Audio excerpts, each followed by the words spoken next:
In today's video, Rainer takes another step towards living in Germany. He looks online for an apartment in Berlin and calls a few people to check on availability and other things. You can get a more in-depth look into this lesson and other topics in the German language by taking lessons with Lingoda, the online language school. I've been partnering with them for a really long time now, and I can say with confidence that they will help you reach your German learning goals. Click the link in the description and get started learning German with Lingoda today. Over on Patreon, you can get a copy of the video script in German and in English, an MP3 podcast version of this video, and a worksheet for every video in the series. There's a link in the description for that. Don't forget that every video in this series has German and English subtitles. Click CC if you're on a computer, and then the settings button to choose your language. If you're on a mobile device, click the 3 dots in the upper right-hand corner, and then Subtitles. From there, you can choose which language you want in your subtitles. If you're new here, consider subscribing so you never miss a video.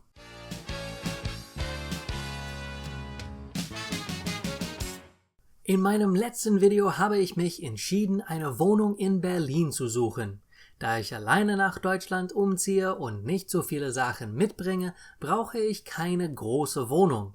Ich habe auch nur wenig Geld und kann nur 2 oder 3 Monate Miete bezahlen, bevor ich kein Geld mehr habe. Ich werde hoffentlich einen Job finden und dann kann ich die Miete weiterzahlen. Der Mindestlohn in Berlin beträgt 8,84 € pro Stunde. Wenn ich 40 Stunden pro Woche arbeite, verdiene ich ungefähr 1400 € pro Monat. Ich habe keine Ahnung, wie die Steuern in Deutschland funktionieren. Ich verstehe es in meinem Land auch nicht. Sagen wir nur mal angenommen, dass ich 1000 € pro Monat bekomme. 400 € um zu leben und 600 € für die Miete. Natürlich habe ich auch noch das Geld, das ich in den USA verdient habe. Wenn nötig, kann ich dieses Geld verwenden, um etwas zu bezahlen, aber ich will so viel wie möglich behalten, falls etwas Unerwartetes passiert, trotzdem werde ich immer noch genug Geld haben. Wie findet man eine Wohnung in Berlin? In diesem Artikel haben sie geschrieben, es gibt viele Webseiten, auf denen man suchen kann, aber viele Menschen suchen auf diesen Webseiten. Man wird erfolgreicher sein, wenn man irgendwo anders sucht. Bei Facebook kann man viele geschlossene Gruppen finden, in denen man eine Wohngemeinschaft finden kann. Okay, mal sehen.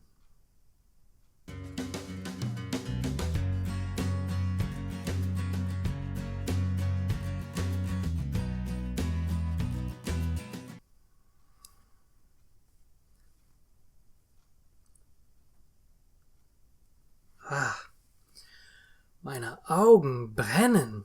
Ich kann nicht mehr auf Facebook lesen. Ich habe nur 5 Wohnungen unter 600 € pro Monat gefunden. Die meisten Wohnungen kosten mehr als 1000 € pro Monat. Es gibt aber diese eine Wohnung, die nicht so schlecht ist. Sie ist klein und sieht alt aus. Sie ist in der Nähe vom Tierpark im Osten von Berlin. Es gibt hier auch eine Telefonnummer. Ich rufe einfach an und sehe, was ich tun kann. 0, 11, 49, 30.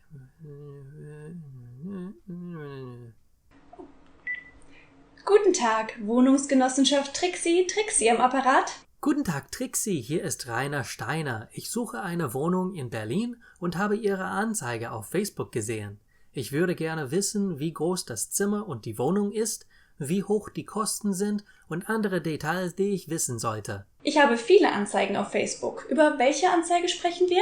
Es steht in der Anzeige, Zimmer in Berlin zu mieten, zentral gelegen, 12 Quadratmeter, möbliert, 750 € pro Monat. Oh, dieses Zimmer habe ich schon vermietet. Aber die Anzeige wurde gestern gepostet. Und 5 Minuten später ist alles schon vermietet. So ist es in Berlin. Man muss schnell sein. Ich kann nicht immer online sein. Wie kann ich eine Wohnung in Berlin finden? Unsere Genossenschaft vermietet fast 300 Wohnungen. Jede Woche wird eine davon frei und jede Woche vermieten wir sie wieder. Ich habe schon 50 Leute auf meiner Warteliste. Wenn ich eine Wohnung zu vermieten habe, rufe ich ein paar von diesen Leuten an und frage, ob sie diese Wohnung möchten. Wenn die ersten 3 oder 4 die Wohnung nicht möchten, dann poste ich sie online und minutenschnell vermiete ich sie schon wieder.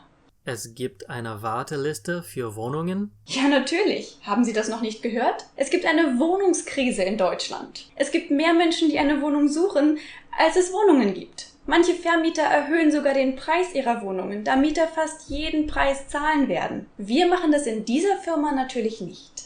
Können Sie meinen Namen auf die Warteliste setzen? Natürlich. Sie heißen Rainer Steiner, nicht wahr? Ja, genau. Gut. Wenn eine Wohnung frei wird und Sie der Nächste auf der Warteliste sind, dann werde ich Sie anrufen. Wenn Sie nicht mehr auf meiner Liste sein wollen, dann rufen Sie mich bitte an und ich werde Sie von der Liste streichen. Dankeschön. Ich hoffe bald von Ihnen zu hören. Gut, bis dann. Tschüss. Tschüss. Das war nicht so schwierig. Jetzt muss ich einfach warten, bis sie mich anruft. Hallo Herr Steiner, eine Wohnung in Berlin ist gerade frei geworden. Es ist eigentlich ein WG-Zimmer. Das Zimmer hat 20 Quadratmeter und es ist möbliert. Die Wohnung selbst ist insgesamt 65 Quadratmeter groß. Der Hauptmieter ist ein junger Mann, der an der Humboldt-Universität studiert. Die Miete beträgt 490 € und die Nebenkosten betragen 129 €. Die Warmmiete beträgt also 619 € im Monat. Das klingt ganz gut. Ich glaube, ich könnte in dieser Wohnung wohnen. Ich muss das Zimmer natürlich erst sehen und wir können dann über die Details sprechen. Können wir einen Besichtigungstermin vereinbaren? Ich habe diese Woche leider nicht viel Zeit, aber nächste Woche am Donnerstag können wir nachmittags einen Termin vereinbaren. Das kann ich. Vielleicht um 14 Uhr am nächsten Donnerstag?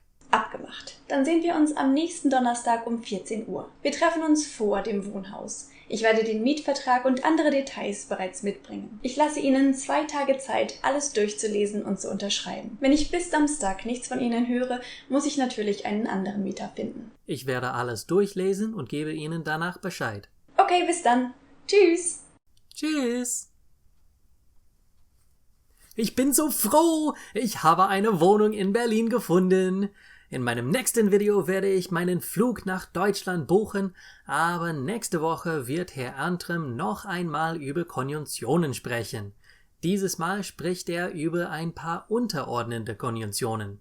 Falls ihr Deutsch in Einzel- oder Gruppenunterricht lernen wollt, solltet ihr den Lingoda-Link in der Beschreibung klicken. Sie haben fantastische Lehrer, die euch helfen werden, eure Ziele beim Deutschlernen zu erreichen. Vergesst nicht zu abonnieren, um jedes Video zu sehen und dieses Video zu liken. Wenn ihr das Skript dieses Videos und andere Videos auf Deutsch und Englisch wollt, könnt ihr sie und auch ein Arbeitsblatt dazu auf meiner Patreon-Seite finden. Bis zum nächsten Mal. Tschüss!